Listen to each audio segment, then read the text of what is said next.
Thank you very much. Thank you so much. I'm so grateful to be a recipient of this award and to be keeping such extraordinary company. I first of all want to thank all of you who were involved in making this possible, but the main thing that I want to do here is to just say how I'm inspired by the young people who are represented here, because I think that's the purpose ultimately of this foundation. And I want to tell just a brief story because Archbishop Tutu is here, one of my heroes, and let you know where I was when I was about your age.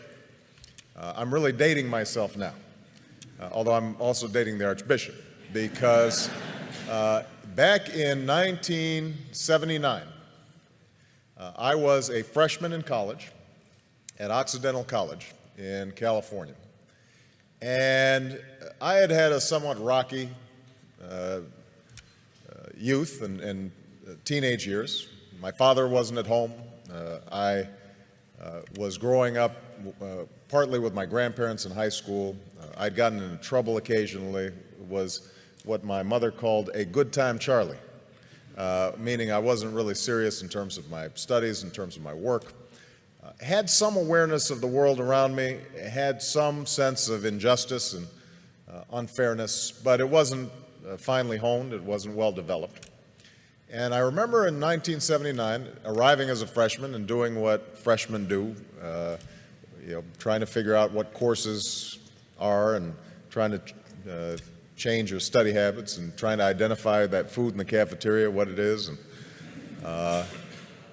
And we were visited on campus by a couple of gentlemen from South Africa who were representatives of the ANC in 1979, 1980. And they spoke about their efforts to overcome apartheid. And for about an hour, myself and a group of students listened to these young men who were not much older than we were, describe the extraordinary struggles they were going through, the sacrifices that were being made, people who were enduring jail and torture and beatings because they had a sense that somehow, some way, justice would prevail. And that brief meeting, I think, in some ways changed my life, because what it told me, first of all, was that ordinary people can do extraordinary things when they're given an opportunity. We sometimes think that our leaders have to have fancy degrees or well-educated or some public office somewhere. These young men had none of those things. But what they possessed was an anger over injustice that they were able to channel in a constructive, positive way. And I thought to myself that they gave me some sense of the direction that my life might go. And so I became active in the anti-apartheid movement on campuses. And I'm not sure we were particularly effective. As I recall, Occidental College continued to refuse to divest despite the various protests that we organized as students. I transferred to Columbia, and there was similar resistance on Columbia's campus. But over time, I like to think that I was part of that mosaic that applied pressure and ultimately helped those in South Africa achieve the extraordinary liberation that I would witness almost 10 years later as a law student. And I remember the image of Nelson Mandela walking out of prison and understanding that a seminal moment in history had occurred and that Mandela's long march towards freedom was not his alone, but was part of thousands of footsteps, of millions of footsteps of people all around the world. And I trace back me getting involved in politics to that moment, because as a consequence of that organizing on a college campus, I became a community organizer. As a consequence of a community organizer, after going back to law school, became a civil rights attorney. As a consequence of being a civil rights attorney, I entered the state legislature, and I now stand before you as a United States Senator and as a candidate for president.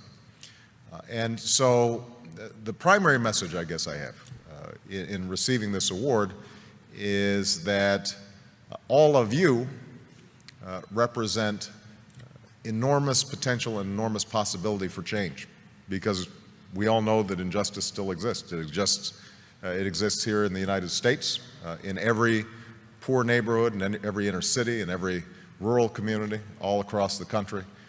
There is quiet desperation. Young people's lives are filled with sadness and desperation and anarchy and chaos.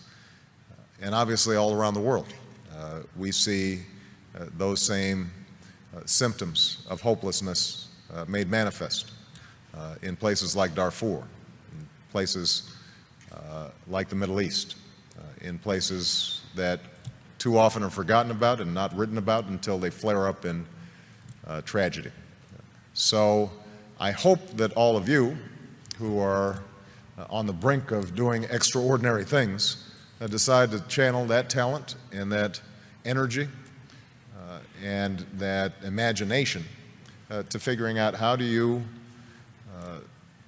move the process along for a better history. You know, how do you put your shoulder against the wheel and move that boulder up the hill?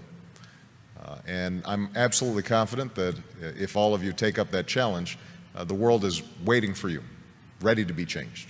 Because I think we live in this moment in history right now where the hunger for change, the hunger for something new, the desire to break out of the ordinary, the self-interested, the petty, the trivial, is everywhere. And they're waiting for you. And so I hope that as you see the recipients of this award, you recognize that